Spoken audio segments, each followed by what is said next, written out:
Assalamualaikum warahmatullahi wabarakatuh. Baiklah, di sini saya Aisyah Mardia dari Prodi D3 Kebidanan. Di sini saya akan melakukan penyuluhan kekabinaan, yang mana di sini saya mengambil sasarannya yaitu ibu hamil dan juga suaminya merokok. Baiklah, di sini saya akan mempresentasikan dari pengertian kehamilan, kehamilan dengan penyakit asma, mekanisme pengaruh kehamilan terhadap asma, dan tata laksana asma pada kehamilan, dan yang terakhir yaitu kebiasaan merokok di dalam rumah.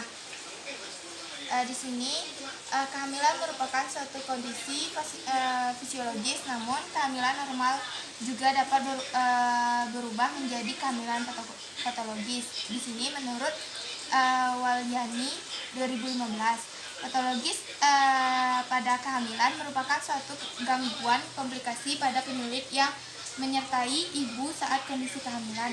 Risiko tinggi pada kehamilan dapat ditemukan saat menjelang waktu kehamilan, masa hamil muda, dan menjelang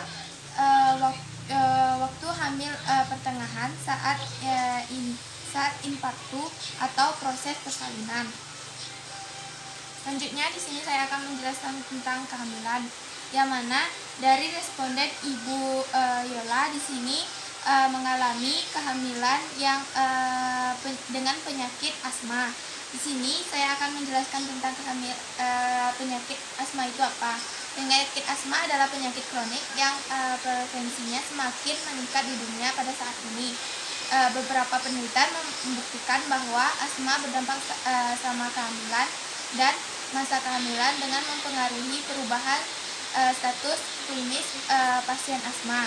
Dan juga di sini saya akan menjelaskan tentang efek kehamilan pada asma bervariasi dan tidak dapat diprediksi kapanpun dan akan kumat atau akan kambuh. Perubahan dari valv paru, fluktuasi hormonal, dan aspek imunologi interaksi antara ibu dan janin mungkin mempunyai peran dalam tingkat kontrol asma pada saat kehamilan. Di sini saya akan menjelaskan tentang derajat asma berat dan mekanisme yang mendasari dari asma pada saat kehamilan ini. Asma dengan derajat berat dapat mempengaruhi hasil akhir kehamilan seperti peningkatan intensitas abortus atau pada saat persalinan, kelahiran prematur atau tidak cukup bulan, janin BBLR atau berat badan rendah, dan hipoksia pada neonatus. Di sini alhamdulillah ibu tidak mengalami asma derajat berat. Mekanisme yang mendasari dari asma ini yaitu pengaruh ibu hamil dengan asma meliputi hipoksia, inflamasi, pengobatan, riwayat ekstensi ibu merokok, dan perubahan fungsi plasenta. Di sini ibu juga tidak ada merokok. Mekanisme perubahan kehamilan terhadap asma dan tata laksana asma pada kehamilan. Perubahan dalam keadaan ini yang mana pada saat kehamilan hormon progesteron akan meningkat dan stabil sampai pada trimester pertama kehamilan. Di sini ibu telah hamil pada trimester kedua. Pada usia kehamilan 3 bulan, kadar progesteron akan meningkat secara linear sampai mencapai 900% lebih tinggi saat kehamilan, saat akhir gestasi, dan estrogen juga meningkat hingga mencapai puncak pada akhir trimester. Di sini tata laksana pada kehamilan.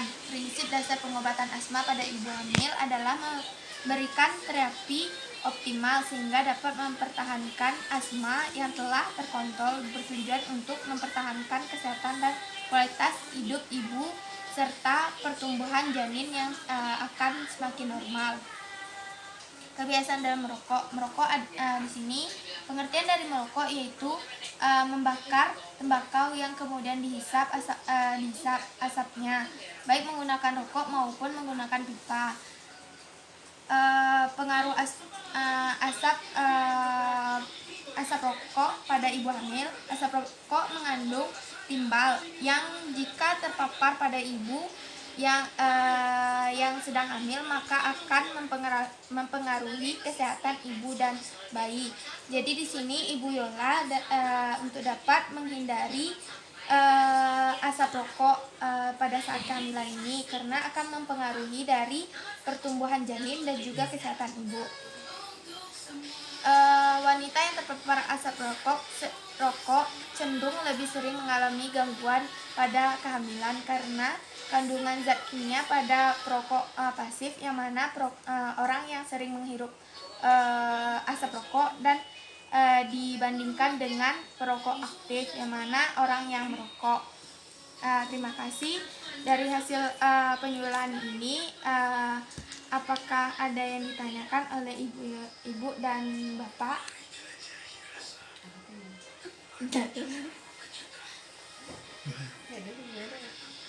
Jika tidak ada, maka untuk dapat Ibu Yola mempertahankan kehamilannya dan juga untuk dapat menjaga dirinya, dan untuk bapak untuk dapat jika merokok menjauhi ibu dan juga di luar ruangan ya Pak. Terima kasih Bu, terima kasih Pak telah bersedia untuk penyuluhan kakak binaan ini. Baiklah, Assalamualaikum warahmatullahi wabarakatuh. Makanan yang bernutrisi dan bergizi secara bervariasi, konsumsi multivitamin sesuai dengan dokter dan tenaga kesehatan. Sehingga tidak boleh untuk usia kehamilan yang beresiko ini untuk tidak memperhatikan kebutuhan nutrisinya dan juga konsumsi makanannya.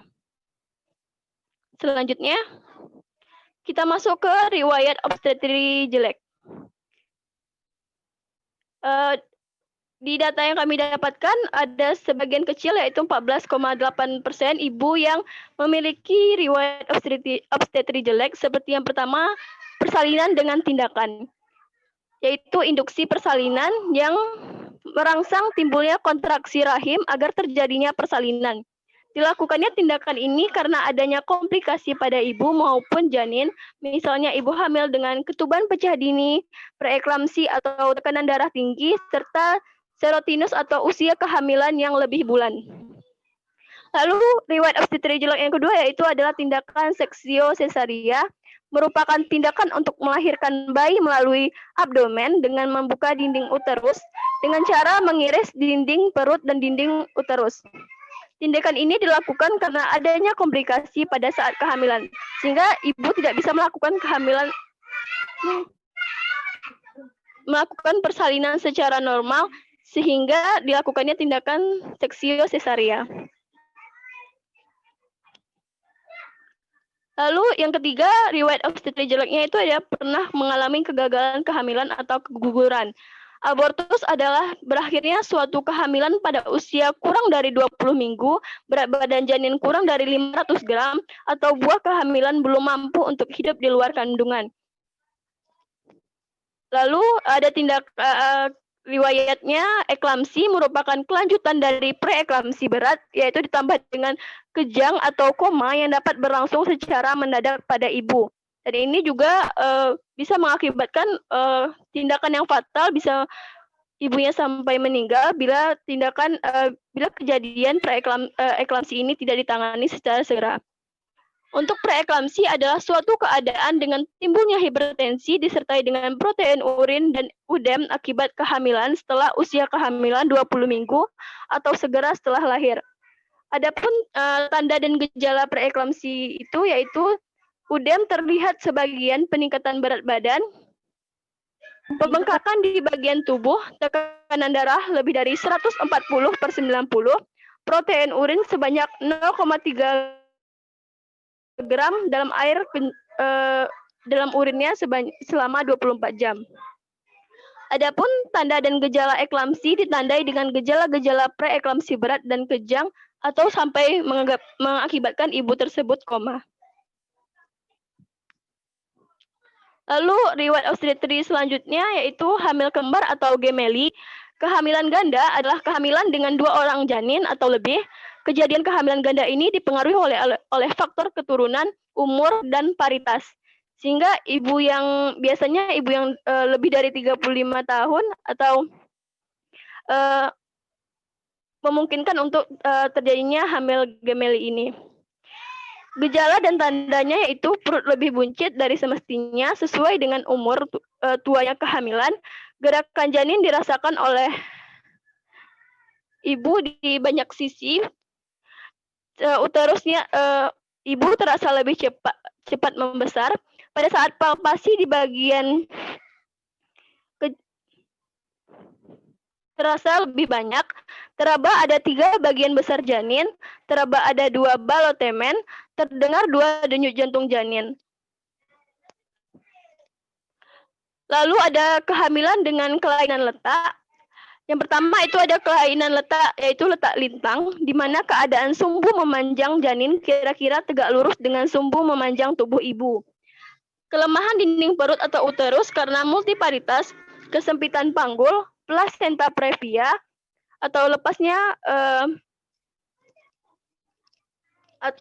plasenta yang menghalangi jalan lahir, lalu prematuritas, kehamilan gemeli, kembar, dan lain-lainnya.